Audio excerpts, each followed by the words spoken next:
Hi hello ನಮಸ್ಕಾರ ಎಲ್ಲರಿಗೂ welcome back to my channel. I hope ಪ್ರತಿಯೊಬ್ಬರು ಕೂಡ ಚೆನ್ನಾಗಿದ್ದೀರಾ. ಸೊ ನಾನು ಆ್ಯಕ್ಚುಲಿ ನಿಮ್ಮ ಪಾರ್ಟ್ನರಿನ ಕರೆಂಟ್ ಫೀಲಿಂಗ್ಸ್ ಬಗ್ಗೆ ಚೆಕ್ ಮಾಡಿ ತುಂಬ ಟೈಮ್ ಆಗಿತ್ತು. ಸೊ ಹಾಗಾಗಿ ಐ ಥಾಟ್ ಇವತ್ತು ನಿಮ್ಮ ಪಾರ್ಟ್ನರಿನ ಕರೆಂಟ್ ಫೀಲಿಂಗ್ಸ್ ಬಗ್ಗೆ ಚೆಕ್ ಮಾಡೋಣ. ಅವ್ರು ಏನು ಯೋಚನೆ ಮಾಡ್ತಾ ಇದ್ದಾರೆ ನಿಮ್ಮ ಬಗ್ಗೆ ಅಂತಲ್ಲ. ಸೊ ನಿಮಗೆ ನನ್ನಿಂದ ಪರ್ಸ್ನಲ್ ರೀಡಿಂಗ್ ಬೇಕು ಅಂತಂದರೆ ತಮ್ಮನೇಲಲ್ಲಿ ನಂಬರ್ ಕೊಟ್ಟಿದ್ದೀನಿ, ನೀವು ನನಗೆ ಕಾಲ್ ಮಾಡ್ಬೋದು. And let's start with your reading. ಓಕೆನಾ? ಸೊ ನಿಮ್ಮ ಪರ್ಸನ್ ಬಗ್ಗೆ ಥಿಂಕ್ ಮಾಡಿ, ನಿಮ್ಮ ಸಿಚುವೇಶನ್ ಬಗ್ಗೆ ಥಿಂಕ್ ಮಾಡಿ. ಇವತ್ತು ನಾನು ಕಲೆಕ್ಟಿವ್ ರೀಡಿಂಗ್ ಮಾಡ್ತಾಯಿದ್ದೀನಿ, ಪಿಕಪ್ ಅಲ್ಲಿ ಮಾಡ್ತಾ ಇಲ್ಲ. So it's a collective reading today. ಹೇಳಿ.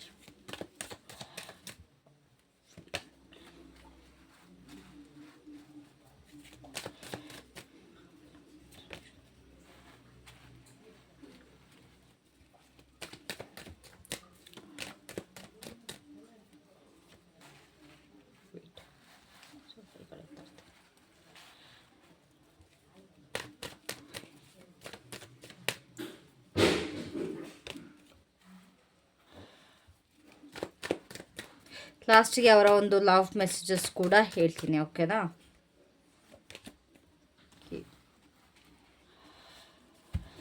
ಸೊ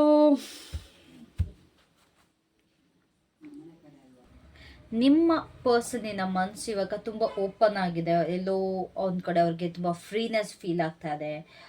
ನಿಮ್ಮ ಕಡೆಗೆ ಬಂದಾಗ ಅವ್ರಿಗೆ okay, I'm free with this person, ನಾನು ಈ ಪರ್ಸನ್ ಜೊತೆ ನಾನು ಆರಾಮಾಗಿರ್ತೀನಿ ಅನ್ನೋ ಥರ ಇವ್ರಿಗೆ ಇಲ್ಲಿ ಕಾಣಿಸ್ತಾ ಇದೆ.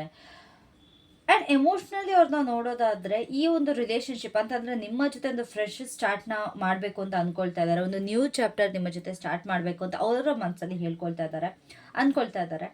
ಒಂದು ಸ್ವಲ್ಪ ಇನ್ನೋಸೆನ್ಸಿಂದ, ಸ್ವಲ್ಪ ಪಾಸಿಟಿವ್ ಆಗಿ ಅವರ ಒಂದು ಸ್ವಇಚ್ಛೆಯಿಂದ ನಿಮ್ಮ ಒಂದು ರಿಲೇಷನ್ಶಿಪ್ಪಲ್ಲಿ ನಂಬೋದಕ್ಕೆ ಅವರು ಟ್ರೈ ಮಾಡ್ತಾ ಇದ್ದಾರೆ. ಅವ್ರು ಯಾವುದೇ ಕಾರಣಕ್ಕೂ ಓವರ್ ಥಿಂಕ್ ಮಾಡ್ತಾ ಇಲ್ಲ ಫೀಲಿಂಗ್ನ. There is some rawness in this feeling ಅಂತಂದರೆ ಏನೋ ಒಂದು ಚೇಂಜಸ್ ಇಲ್ಲಿ ನಿಮ್ಮ ಪರ್ಸನಲ್ಲಿ ಬಂದಿದೆ. ಒಂದು ನಿಮ್ಮ ಕಡೆಗೆ ಒಂದು ಹೇಗೆ ಒಂದು ಮಗು ಒಂದು ಪರ್ಸನ್ನ ತುಂಬ ಅಟ್ಯಾಚ್ ಆಗುತ್ತೆ, ಅದರ ತಾಯಿನ ಹೇಗೆ ಒಂದು ಅಫೆಕ್ಷನ್ ತೋರಿಸುತ್ತೆ, ಅದೇ ರೀತಿ ನಿಮ್ಮ ಪರ್ಸನ್ ನಿಮ್ಮ ಕಡೆಗೆ ತುಂಬ ಒಂದು ಅಫೆಕ್ಷನೇಟ್ ಆಗಿದ್ದಾರೆ. ಅವರಿಗೆ ನಿಮ್ಮ ಕಡೆ ಇಂಟ್ರೆಸ್ಟ್ ತುಂಬ ಜಾಸ್ತಿ ಆಗ್ತಾ ಇದೆ ಕರೆಂಟ್ಲಿ. ಇವಾಗಿನ ಸಿಚುಯೇಷನ್ ಇದು. ನೀವು ಯಾವಾಗಲಾದ್ರು ರೀಡಿಂಗ್ ನೋಡಿ, ಬಟ್ ನೀವು ಯಾವಾಗ ನೋಡ್ತಾ ಇದ್ದೀರಾ ಅವಾಗಿನ ಫೀಲಿಂಗ್ಸ್, ಅವಾಗಿನ ಸಿಚುಯೇಷನ್.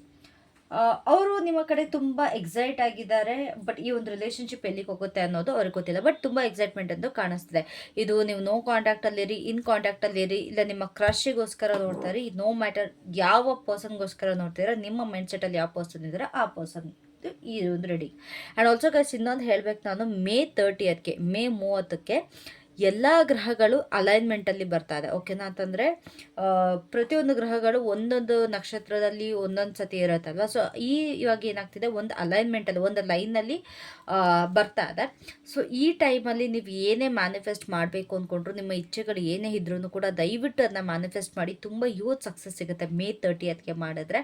ಇದು ಈ ಮಹಾಭಾರತದ ಟೈಮಲ್ಲಿ ಆಗಿದ್ದು ಪ್ಲ್ಯಾನೆಟ್ ಅಲೈನ್ಮೆಂಟ್, ಬಟ್ ಇವಾಗ ಆಗ್ತಾ ಇದೆ ಮಹಾಭಾರತದಲ್ಲಿ. ಅರ್ಥ ಆಯ್ತಾ? ಮಹಾಭಾರತ ನಡಿಬೇಕಾಗಿದ್ದು ಈಗ ಮತ್ತೆ ಬರ್ತಾ ಇದೆ. ಈ ಒಂದು ಆಪರ್ಚುನಿಟೀಸ್ ಮತ್ತೆ ನಿಮಗೆ ಎಷ್ಟು ಜನ್ಮ ಪಡ್ಕೊಂಬಂದರೂ ಸಿಗುತ್ತೋ ಇಲ್ವೋ ನನಗಂತೂ ಗೊತ್ತಿಲ್ಲ. ಇದು ಸಿಗ್ತಾ ಇದೆ, ದಯವಿಟ್ಟು ಮ್ಯಾನಿಫೆಸ್ಟ್ ಮಾಡಿ, ಇದನ್ನು ಯೂಸ್ ಮಾಡ್ಕೊಳ್ಳಿ ಮ್ಯಾನಿಫೆಸ್ಟೇಷನ್ಗೋಸ್ಕರ. ಅಕಸ್ಮಾತ್ ಇದ್ರ ಮೇಲೆ ಇನ್ನು ಡೀಟೇಲಾಗಿ ಬೇಕು ಅಂತಂದರೆ ಕಾಮೆಂಟಲ್ಲಿ ತಿಳಿಸಿ, ಮೇಡಮ್ ಸ್ವಲ್ಪ ಮೇ 30 ಬಗ್ಗೆ ನಮಗೆ ಡೀಟೇಲಾಗಿ ಇನ್ಫಾರ್ಮೇಷನ್ ಕೊಡಿ ಅಂತ ನಾನು ನಿಮಗೆ ಪ್ರೊವೈಡ್ ಮಾಡ್ತೀನಿ ಇನ್ಫಾರ್ಮೇಷನ್, ಓಕೆನಾ?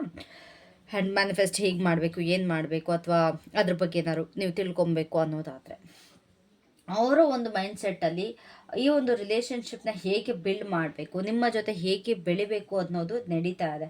ನಿಮ್ಮ ಜೊತೆ ಲೈಕ್ ಕೊಲಾಬ್ರೇಟ್ ಮಾಡಬೇಕು, ಅವರು ಎಫರ್ಟ್ ಹಾಕಬೇಕು, ಒಂದು ಪ್ರಾಕ್ಟಿಕಲ್ ಸ್ಟೆಪ್ಸ್ ತೊಗೊಳ್ಬೇಕು, ನೀವು ಕೂಡ ಅವರಿಗೆ ಎಫರ್ಟ್ ಹಾಕಬೇಕು, ಈ ಥರ ಎಲ್ಲ ನಡೀತಾ ಇದೆ. ಇವರು ಈ ಒಂದು ರಿಲೇಷನ್ಶಿಪ್ನ ಒಂದು ನೀಟಾಗಿ ಸಮಾಧಾನವಾಗಿ ತೊಗೊಂಡು ಹೋಗಬೇಕು. ನಿಮ್ಮಿಬ್ಬರ ಮಧ್ಯೆ ಒಂದು ಕಮ್ಯುನಿಕೇಷನ್ ಇರಬೇಕು. ಇಬ್ಬರೂ ನಮ್ಮ ಗೋಲ್ಸ್ನ ನಾವಿಬ್ಬರು ಶೇರ್ ಮಾಡ್ಕೊಳ್ಬೇಕು ಅನ್ನೋದು. ಆ್ಯಂಡ್ ಇಬ್ಬರು ಕನ್ಸಿಸ್ಟೆನ್ಸಿ ಮೇಂಟೈನ್ ಮಾಡಬೇಕು. ಅಂತಂದರೆ ಇವಾಗ ಒಂದು ದಿವಸ ಎಫರ್ಟ್ ಹಾಕಿದ್ರು ಮತ್ತು ನೆಕ್ಸ್ಟ್ ಡೇ ಇಲ್ಲ, ಮತ್ತು ಮಾರನೇ ದಿವಸ ಎಫರ್ಟ್ ಹಾಕಿದ್ರು ನೆಕ್ಸ್ಟ್ ಡೇ ಇಲ್ಲ, ಆ ಥರ ಇರಬಾರ್ದು. ಪ್ರತಿದಿನ ಅಕಸ್ಮಾತ್ ಅವ್ರು ಮೆಸೇಜ್ ಮಾಡ್ಕೊಂಬರ್ತಿದ್ದಾರೆ, ಪ್ರತಿದಿನ ಹಾಯ್ ಹೆಲೋ ಅಂತನಾದ್ರು ಮೆಸೇಜ್ ಮಾಡ್ಕೊಂಬರೋದು.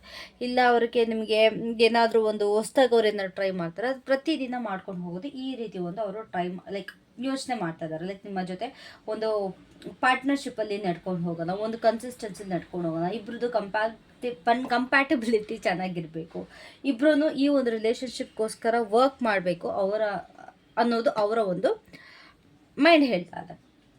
ಅವ್ರಿಗೆ ನಿಮ್ಮ ಕಡೆ ಇಂಟೆನ್ಷನ್ ಏನು, ಸ್ವಲ್ಪ ರಿಫ್ಲೆಕ್ಷನ್ ಆಗ್ತಾ ಇದೆ ಅಂತ ಅಂದರೆ ಏನೇ ಒಂದು ಇಮಿಡಿಯೇಟ್ ಆ್ಯಕ್ಷನ್ ತೊಗೊಳೋದ್ರ ಮುಂಚೆ ನಾನು ಫಸ್ಟ್ ಯೋಚನೆ ಮಾಡ್ತೀನಿ, ಇದು ಸರಿನಾ, ಇದು ತಪ್ಪ, ಏನು ಮಾಡಬೇಕು ಅನ್ನೋದು ಅವರ ಮೈಂಡ್ಸೆಟ್ಟಲ್ಲಿ ಇದೆ. ಓಕೆನಾ. So I will take some rest here ಅನ್ನೋದು ಅವರ ಒಂದು ಇಂಟೆನ್ಷನಲ್ಲಿ ಕಾಣಿಸ್ತದೆ. ನಾನು ಯಾವುದನ್ನು ಸಡನ್ನಾಗಿ ಹೋಗಲ್ಲ, ಸಡನ್ನಾಗಿ ನಾನು ಆ್ಯಕ್ಷನ್ ತೊಗೊಳ್ಳಲ್ಲ ಅನ್ನೋದು ಅವ್ರಿಗೆ ಅನ್ನಿಸ್ತಾ ಇದೆ. ಸೊ ಇದೇನಿದೆ ಇದು ಮೇ ಬಿ ಇವ್ರಿಗೆ ಹೀಲಿಂಗ್ ಆಗಿದೆಯೋ ಅಥವಾ ಒಂದು ಓವರ್ವೆಲ್ಮ್ ಆಗಿದ್ದಾರೋ ಅಥವಾ ಈ ಒಂದು ಪ್ರೊಸೆಸ್ನ ನಂಬ್ತಾ ಇದ್ದಾರೋ ಏನೋ ಗೊತ್ತಿಲ್ಲ. ಬಟ್ ಅವರ ಕಂಪ್ಲೀಟಾಗಿ ನನಗೆ ಇಲ್ಲಿ ಚೇಂಜಸ್ ಕಾಣಿಸ್ತಾ ಇದೆ. ಇಲ್ಲಿ ಅವರಿಗೆ ಹೀಲಿಂಗ್ ನಡೀತಾ ಇದೆ. ಅದಕ್ಕೋಸ್ಕರನೇ ಅವ್ರು ಏನೋ ಒಂದು ನಿರ್ಧಾರ ತಗೊಳ್ಳೋದಕ್ಕೂ ಮುಂಚೆ, ಏನೋ ಒಂದು ಆ್ಯಕ್ಷನ್ ತೊಗೊಳ್ಳೋದಕ್ಕೂ ಮುಂಚೆ ಸ್ವಲ್ಪ ಯೋಚನೆ ಮಾಡ್ತಾ ಇದ್ದಾರೆ. ಸ್ವಲ್ಪ ಇವಾಗ ಪಾಸಲ್ಲಿ ಇರ್ಬೋದು ನಿಮಗೆ, ಅಥವಾ ಅವರು ನಿಮ್ಮ ಕಡೆಗೆ ಒಂದು ಬ್ರೇಕ್ ತೊಗೊಂಡಿರ್ಬೋದು. ಇಬ್ಬರ ಮಧ್ಯೆ ಸ್ವಲ್ಪ okay give me some time, ನನಗೆ ಸ್ವಲ್ಪ ಸಮಯ ಕೊಡು ಅನ್ನೋದು ಅವ್ರ ಕಡೆಯಿಂದ ಒಂದು ಬರ್ತಿರ್ಬೋದು. ಸೊ ಒಂದು ಮೆಂಟಲ್ ಕ್ಲಾರಿಟಿನ ಇವಾಗ ಅವರು ಪಡ್ಕೊಳ್ತಾ ಇದ್ದಾರೆ. ಅವರ ಕಡೆಯಿಂದ ಸ್ವಲ್ಪ ಪಾಸಲ್ಲಿ ಇದ್ದಾರೆ. ಅವರು ಏನು ಹೈಡ್ ಮಾಡ್ತಾ ಇದ್ದಾರೆ, ಲೈಕ್ ಅವ್ರಿಗೆ ಏನು ಗೊತ್ತಾ, ರೈಟ್ ನಾವು ಅವ್ರಿಗೆ ತುಂಬ ಒಂದು ಸ್ಟಕ್ನೆಸ್ ಕಾಣಿಸ್ತಾ ಇದೆ, ಒಂದು ಭಯ ಇದೆ, ಇನ್ಸೆಕ್ಯೂರಿಟಿ ಇದೆ. ಅಯ್ಯೋ ತೀರಾ ಅವ್ರು ನಂಬ್ತಾ ಇಲ್ಲ ಅಥವಾ ತೀರಾ ಓಪನ್ ಅಪ್ ಆಗ್ತಾಯಿಲ್ಲ. ಬಿಕಾಸ್ ಅವ್ರಿಗೆ ಮನಸ್ಸಲ್ಲಿ ಎಷ್ಟು ಇನ್ಸೆಕ್ಯೂರಿಟಿ ಇದೆ ಅಂತಂದರೆ ಸಿಕ್ಕಾಪಟ್ಟೆ ಎದುರುಕೊಳ್ತಾ ಇದ್ದಾರೆ. ನಾನು ಮತ್ತೆ ಈ ರಿಲೇಷನ್ಶಿಪ್ಪಿಗೆ ಬಂದರೆ ಮತ್ತೆ ಏನು ತೊಂದರೆ ಆಗುತ್ತೋ ಅಥವಾ ಏನು ಸಮಸ್ಯೆ ಆಗುತ್ತೋ ಈ ಥರ ಎಲ್ಲ ಅವ್ರಿಗೆ ಅನ್ನಿಸ್ತದೆ. ಅವ್ರು ನಿಮ್ಮ ಮುಂದೆ ಹೇಳ್ಕೊಳ್ತಾ ಇಲ್ಲ, ಬಟ್ ಅವರಿಗೆ ಎಮೋಷ್ನಲಿ ತುಂಬ ಹೋಲ್ಡ್ ಬ್ಯಾಕ್ ಮಾಡ್ತಾರೆ. ನಿಮ್ಮ ಸಿಚುವೇಷನಲ್ಲಿ ಅದು ಪಾಸ್ಟಲ್ಲಿ ಆಗಿರುವಂಥ ಕೆಲವೊಂದು ವಿಷಯಗಳು ಅವರಿಗೆ ತುಂಬ ಭಯ ಪಡಿಸ್ತಾರೆ. ಅದೊಂದು ಪಾಸ್ಟ್ ವುಂಡ್ಸ್ ಏನಿದೆ ಅಥವಾ ಅದೊಂದು ಭಯ ಏನಿದೆ ಇನ್ನು ಹಾಗೆ ಇದೆ. ಓಕೆನಾ. ಸೊ ಕರೆಂಟ್ಲಿ ತುಂಬ ಸಪ್ರೆಸ್ ಮಾಡ್ತಿದ್ದಾರೆ, ಅವ್ರ ಎಮೋಷನ್ಸ್ನ ಸಪ್ರೆಸ್ ಮಾಡ್ತಾ ಇದ್ದಾರೆ. ನಿಮ್ಮ ಮುಂದೆ ಏನು ಓಪನ್ ಆಗಿ ನೆಗೆಟಿವ್ ಥಿಂಗ್ಸ್ನ ಹೇಳ್ಕೊಳ್ತಿಲ್ಲ, ಅದೇ ಅವ್ರು ಹೈಡ್ ಮಾಡ್ತಿರೋದು. ಯಾವುದೇ ಕಾರಣಕ್ಕೂ ನೆಗೆಟಿವ್ ಥಿಂಗ್ಸ್ನ ಹೇಳ್ಕೊಳ್ತಿಲ್ಲ, ಬರೀ ಪಾಸಿಟಿವ್ ಥಿಂಗ್ಸ್ ಮಾತ್ರ ನಿಮ್ಮ ಮುಂದೆ ತೋರಿಸ್ಕೊಳ್ತಾರೆ. ಆ್ಯಂಡ್ ಪಾಸಿಟಿವ್ ಆಗಿ ಮತ್ತೆ ಸ್ಟಾರ್ಟ್ ಮಾಡಬೇಕು ಅಂತ ಅಂದ್ಕೊಳ್ತಾರೆ. ಬಿಕಾಸ್ ಈ ಪರ್ಸನ್ಗೆ ಏನು ಗೊತ್ತಾ, ನಿಮ್ಮನ್ನ ಬಿಟ್ಟು ಇರೋದಕ್ಕೆ ಆಗ್ತಾ ಇಲ್ಲ, ಅವ್ರಿಗೆ ನಿಮ್ಮ ನೆಸಸರಿ ತುಂಬ ಇದೆ. ಸೊ ಹಾಗಾಗಿ ಅವರು ನಿಮ್ಮ ಜೊತೆ ಏನೇ ತೊಂದರೆಗಳಿದ್ರೂ ಸಹ ನಿಮ್ಮ ಜೊತೆ ಮತ್ತೆ ಒಂದು ಫ್ರೆಶ್ ಸ್ಟಾರ್ಟ್ ಮಾಡಬೇಕು, ಒಂದು ಇಬ್ಬರೂ ಎಫರ್ಟ್ ಹಾಕಬೇಕು, ನಾನು ಎಫರ್ಟ್ ಹಾಕಬೇಕು. Okay I will work on this relationship, ಅಥವಾ ನಾನು ಮೊದಲು ಈ ಥರ ತಪ್ಪು ಮಾಡಿದ್ದೆ, ಮತ್ತೆ ನನ್ನಿಂದ ಏನೂ ತಪ್ಪಾಗಬಾರ್ದು. ಸೊ ಹಾಗಾಗಿ ಸ್ವಲ್ಪ ಟೈಮ್ ತೊಗೊಂಡು ನಿಧಾನಕ್ಕೆ ನಾನು ಡಿಸಿಷನ್ ತೊಗೊಳ್ತೀನಿ, ಯಾವುದಕ್ಕೂ ಅರ್ಜೆಂಟ್ ಮಾಡಲ್ಲ ಅನ್ನೋದು ಇದೆ. ಸೊ ಈ ಒಂದು ರಿಲೇಷನ್ಶಿಪ್ಪಲ್ಲಿ ಒಂದು ಬ್ಯೂಟಿಫುಲ್ ಔಟ್ಕಮ್ ಇದೆ. ಓಕೆನಾ. ಸೊ ಈ ಒಂದು ರಿಲೇಷನ್ಶಿಪ್ ಹೀಲ್ ಆಗುತ್ತೆ, ಆದರೆ ಡಿವೈನ್ ಟೈಮಿಂಗಲ್ಲಿ. ಇಲ್ಲಿ ಡಿವೈನ್ ಟೈಮಿಂಗ್ ಅನ್ನೋದು ತುಂಬ ರೋಲ್ ಪ್ಲೇ ಮಾಡ್ತಾಯಿದೆ ನಿಮ್ಮಿಬ್ಬರು ಮಧ್ಯೆ. ಲೈಕ್ ದೇವ್ರು ಯಾವಾಗ ಏನು ಇಚ್ಛೆ ಮಾಡ್ತಾಯಿದೆ ಅದೇ ಟೈಮಲ್ಲಿ ನಿಮಗೆ ಪ್ರತಿಯೊಂದು ನಡ್ಕೊಂಡು ಹೋಗ್ತಾ ಇದೆ. ನಿಮ್ಮ ಲೈಫಲ್ಲಿ ಏನಾಗ್ತದೆ ಅದೆಲ್ಲ ದೇವ್ರ ಇಚ್ಛೆ. ಓಕೆನಾ. ಸೊ ನಿಮ್ಮ ಪರ್ಸನ್ ನಿಮ್ಮ ಕಡೆಗೆ ತಕ್ಷಣ ಆ್ಯಕ್ಟ್ ಮಾಡದೇ ಇದ್ರೂ ಕೂಡ there is a trajectory towards you.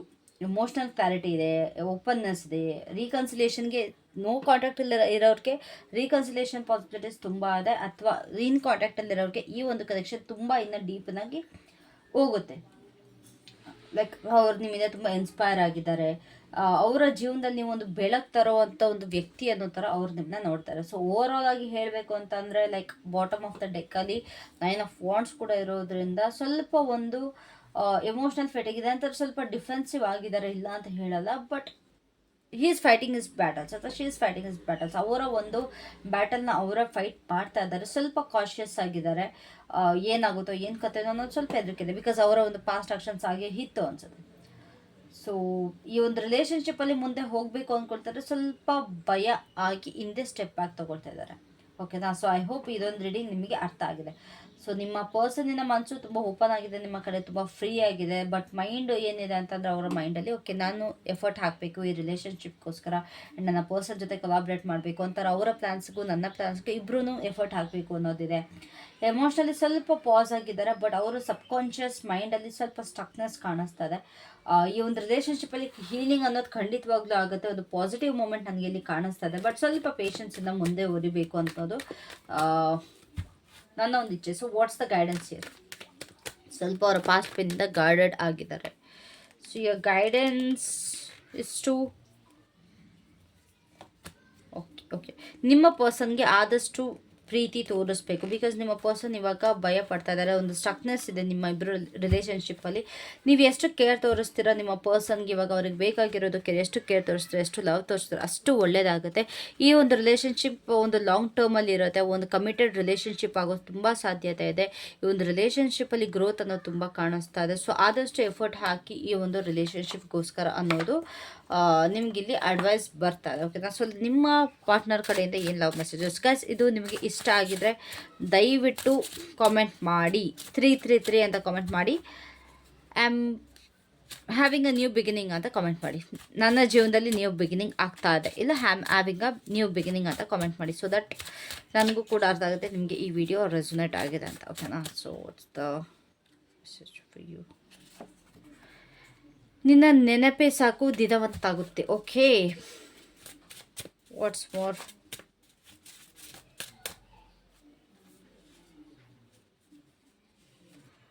ಬರ್ತಾಯಿಲ್ಲ ಕಾರ್ಡ್ಸ್ಗಳು, ತುಂಬ ಶೀತ ಆಗಿರೋದ್ರಿಂದ ಪಾಪ ಅದಕ್ಕೂ ಶೀತ ಆಗಿದೆ ಅನಿಸುತ್ತೆ. ನಿನ್ನ ಪ್ರೀತಿ ಕವನವಲ್ಲ, ಇದು ನನ್ನ ನಿಜವಾದ ಬದುಕು. ವಾವ್ ವಾವ್, ಓಕೆ, ತುಂಬ ಪೊಯೆಟ್ರಿ ಯೂಸ್ ಮಾಡ್ತಾ ಇದ್ದಾರೆ.